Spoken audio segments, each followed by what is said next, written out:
Good morning students. मैं शिव कुमार आपका online शिक्षण अधिगम में स्वागत करता हूं। आपका विषय है लेखा शास्त्र। लेखा शास्त्र में हमने पिछले वीडियो में छूट, कटौती, डिस्काउंट या अपहार का क्या अर्थ है तथा उसके प्रकारों के बारे में हमने पढ़ा था। उसी के आगे का आज का हमारा टॉपिक है संपत्ति। आज हम संपत्ति के बारे में जानेंगे तथा संपत्तियों के कितने प्रकार होते हैं या संपत्तियों को कितने भाग में बांटा जाता है उसके बारे में पढ़ेंगे। देखेंगे संपत्ति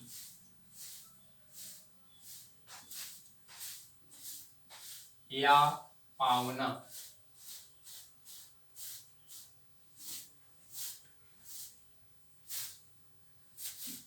संपत्ति या पावना, संपत्ति से क्या आशय है? किसी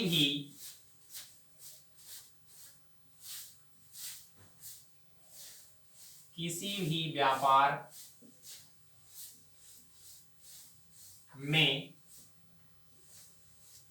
किसी भी व्यापार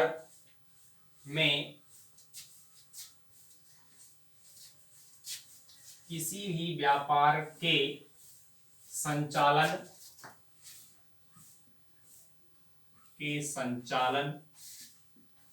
में प्रयोग की जाने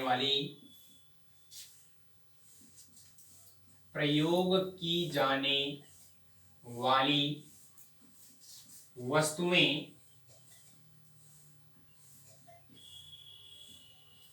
संपत्ति या पावना कहलाती हैं।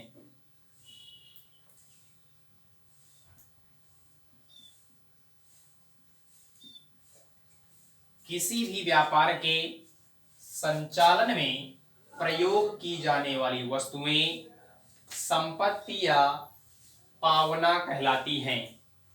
जैसे देखेंगे, जैसे मशीनरी,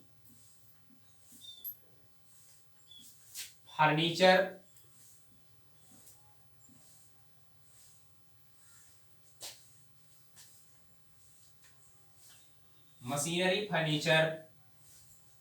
वस्तु में ले लेंगे रहतिया। कोई भी वस्तु हो सकती है रहतिया में। जिस वस्तु का व्यापारी व्यापार कर रहा है वह वस्तु उसके लिए माल या रहतिया कहलाएगा। आदि ये सभी क्या कहलाएंगे? व्यापार की संपत्तियां। अब आएंगे, देखेंगे संपत्तियों के प्रकार।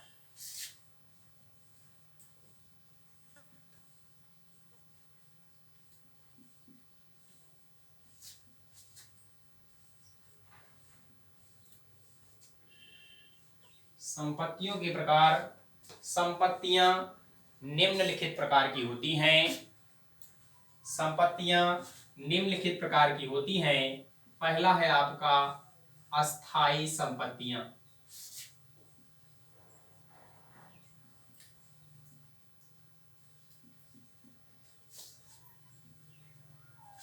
अस्थाई संपत्तियों से क्या आशय है?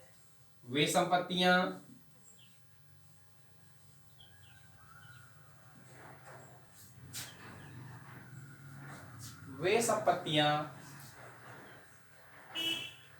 जिनके प्रयोग से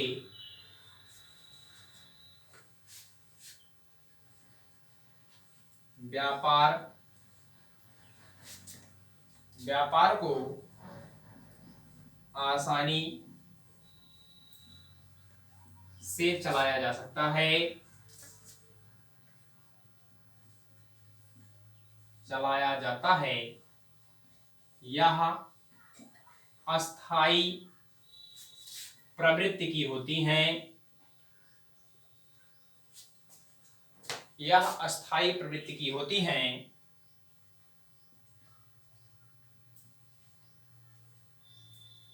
जिनका क्रय पुनः विक्रय के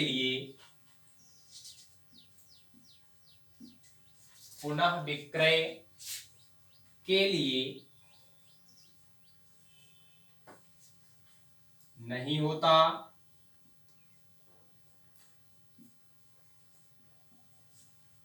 पुनः विक्रय के लिए नहीं होता, अस्थायी संपत्तियां कहलाती हैं।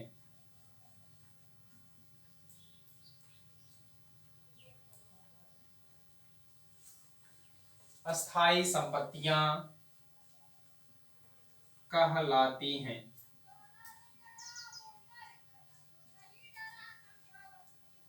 जैसे इसमें देखेंगे, पहला है आपका भूमि, आगे भवन, फर्नीचर,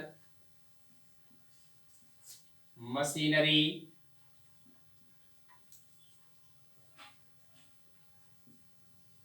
आदि।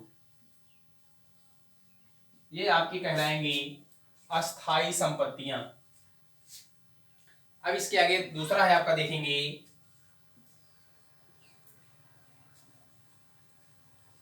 चल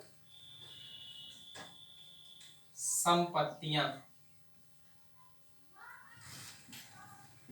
चल संपत्तियां या चालू संपत्तियां वे संपत्तियां जिनसे व्यापार को कार्यान्वित किया जाता है, व्यापार को चलाया जाता है, तथा जिनका क्रय पुनः विक्रय के लिए होता है, वे चालू संपत्तियां कहलाती हैं।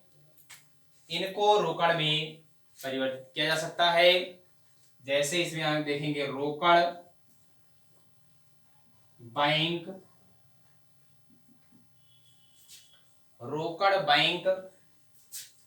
देनदार, विनियोग,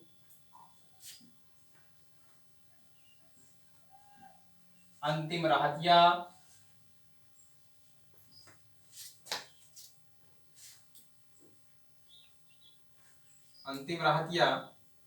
आदि। ये सभी हमारी क्या हो जाएंगी? चालू संपत्तियां, चल संपत्तियां। इसके आगे देखेंगे, इसको मिटा देते हैं।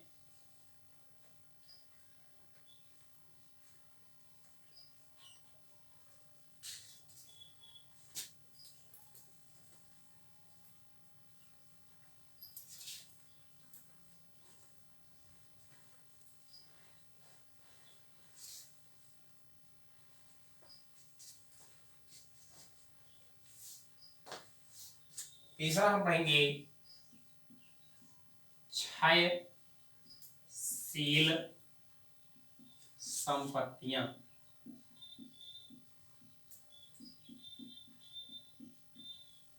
क्षयशील संपत्तियां क्या है? वे संपत्तियां जिनके प्रयोग से वह उनके मूल्य में कमी हो जाती है, वह पूर्ण रूप से नष्ट हो जाती हैं, क्षयशील संपत्तियां कहलाती हैं। वे संपत्तियां जिनके प्रयोग से, जिनका समय व्यतीत होने के साथ साथ वह नष्ट हो जाती हैं, क्षयशील संपत्तियां कहलाती हैं। कहने का मतलब, एक निश्चित समय के बाद वे संपत्तियां नष्ट हो जाती हैं, समाप्त हो जाती हैं, आपकी क्षयशील संपत्तियां कहलाती हैं। जैसे कोयले की खान। कोयले की खान क्या है? इसे उसमें से कोयला निकाला जा रहा है, तो एक समय ऐसा भी आएगा कि कोयला समाप्त हो जाएगा, उसमें कोयला नहीं होगा। अगला पेट्रोल,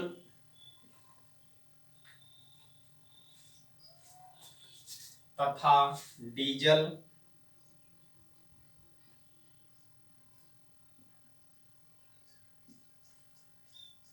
डीजल का जो निकास है, जहां निकास स्थान है उसको देखेंगे, वहां से भी आपको एक निश्चित समय के पश्चात डीजल या पेट्रोल समाप्त हो जाएगा, पूर्ण रूप से निकाल लिया जाएगा, पूर्ण रूप से समाप्त हो जाएगा।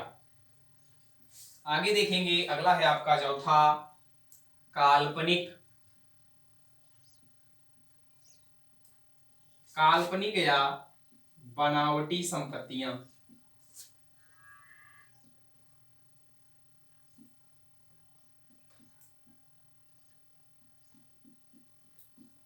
काल्पनिक या बनावटी संपत्तियां में वे संपत्तियां जो संपत्ति नहीं होती हैं परंतु उन्हें आर्थिक चिट्ठे में प्रदर्शित किया जाता है, काल्पनिक संपत्तियां कहलाती हैं। इन संपत्तियों में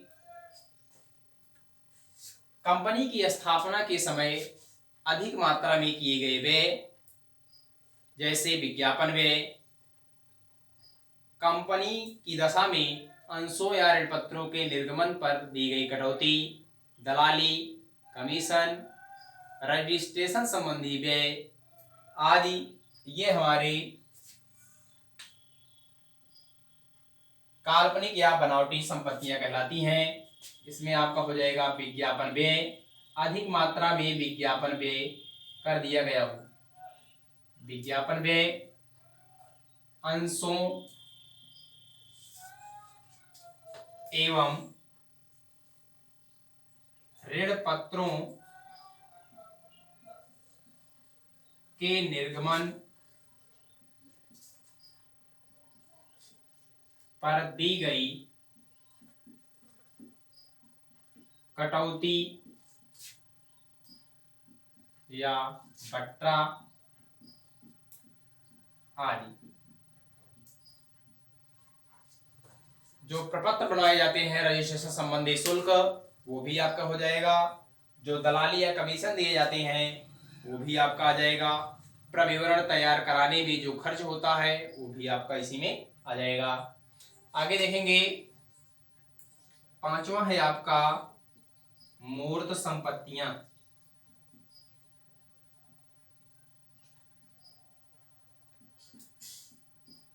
मूर्त संपत्तियां क्या है? वे संपत्तियां जिन्हें हम वास्तविक रूप से देख एवं छू सकते हैं, पहचान सकते हैं, हमारी मूर्त संपत्तियां कहलाती हैं। वे संपत्तियां जिन्हें हम वास्तविक रूप से देख सकते हैं, छू सकते हैं, पहचान सकते हैं, वह मूर्त संपत्तियां कहलाती हैं। इसमें जैसे देखेंगे, मूर्त संपत्तियों में आपका आ जाएगा भूमि, भवन, फर्नीचर, मशीनरी आदि, ये हमारी कहलाएंगी भूमि, भवन, फर्नीचर, मशीनरी आदि, ये हमारी मूर्त संपत्तियां कहलाएंगी, जिन्हें हम देख भी सकते हैं, छू भी सकते हैं एवं पहचान भी सकते हैं कि ये हमारी भूमि है, ये मेरा भवन है, ये हमारा फर्नीचर है, ये मेरी मशीनरी है। अगला है स्टेप आपका छठवां, अमूर्त संपत्तियां। अमूर्त संपत्तियां, इसमें हम जानेंगे वे संपत्तियां जिन्हें हम ना तो देख सकते हैं, ना छू सकते हैं और ना ही पहचान सकते हैं, हमारी अमूर्त संपत्तियां कहलाती हैं। इसमें आपका आएगा अमूर्त संपत्तियों में ख्याति, ख्याति, ट्रेडमार्क आदि, ये हमारी हो गई अमूर्त संपत्तियां। उसके बाद आगे बढ़ेंगे, इसको मिटा देते हैं।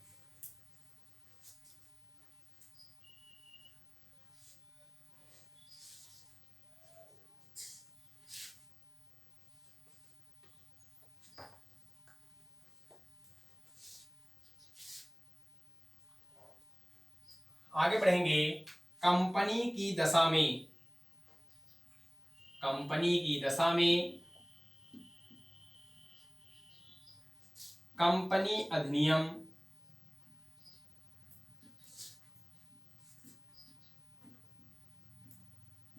1956 की सूची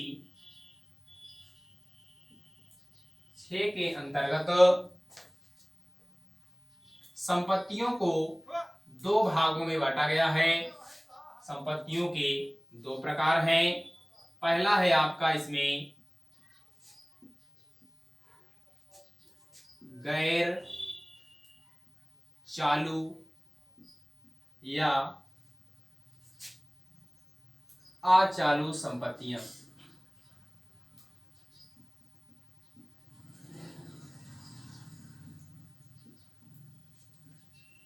कंपनी की दशा में कंपनी अधिनियम 1956 की सूची 6 के अंतर्गत कंपनी की संपत्तियों के दो प्रकार होते हैं। पहला है गैर चालू या अचालू संपत्तियां।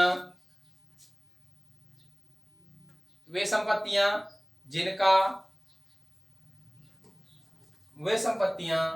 जिनका स्वभाव अस्थायी प्रकृति का होता है, जिनकी प्रवृत्ति अस्थायी प्रवृत्ति होती है, गैर चालू या अचालू संपत्तियां कहलाती हैं। इसमें आपका भूमि, भवन, फर्नीचर, मशीनरी, ख्याति, पेटेंट, मोटर कार, कंप्यूटर आदि ये सब गैर चालू संपत्तियों के अंतर्गत आते हैं।